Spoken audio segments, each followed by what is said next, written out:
ماہنامہ دریافت سے انتخاب کی سیریز کے سلسلے میں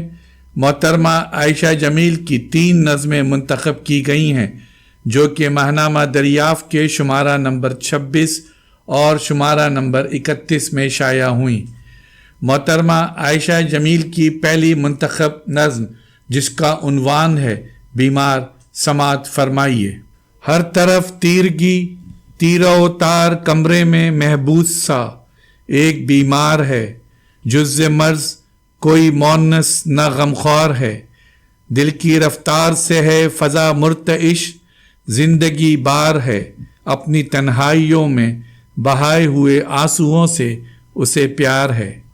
ماہنامہ دریافت سے انتخاب کی سیریز کے سلسلے میں محترمہ عائشہ جمیل کی دوسری منتخب نظم سماعت فرمائیے جس کا عنوان ہے گوہر آبدار۔ یہ میرے دل کی سیاہ بختی، یہ دکھ کے سائے، یہ تیرگی، یہ شام بے کسی کی، لبوں پہ شکوہ نہ بن کے آئے، کہیں ان آنکھوں سے آنسو بن کر ٹپک نہ جائے، انہیں چھپا لو دبیز چادروں میں، اپنے دل کے بسیط گوشوں میں، یہ آنسوؤں کے حسین موتی۔ ماہنامہ دریافت سے منتخب کی گئی عائشہ جمیل کی تیسری منتخب نظم جس کا عنوان ہے یادیں سماعت فرمائیے۔ یادیں جو وقت کے بوڑھے جنگل میں بہتے پانی کی موجیں بن کر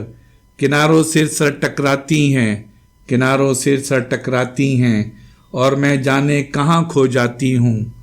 رات کے اس گھنے اندھیرے میں دروازہ بند اور دل کا چراغ روشن کر کے غور سے سنتی ہوں، جیسے مدھم مدھم ساز کہیں دور بج رہے ہوں یادوں کے جل ترنگ۔ یا سیاہ رات میں آسیب کا سفر جاری ہو، ایسے میں روح کے اجالے کو آواز دوں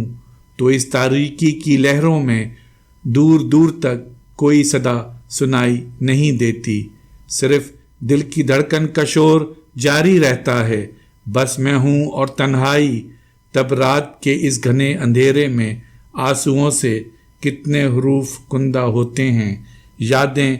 جو حسین ہیں اذیت ناک ہیں، یادیں جو میرا مقدر ہیں۔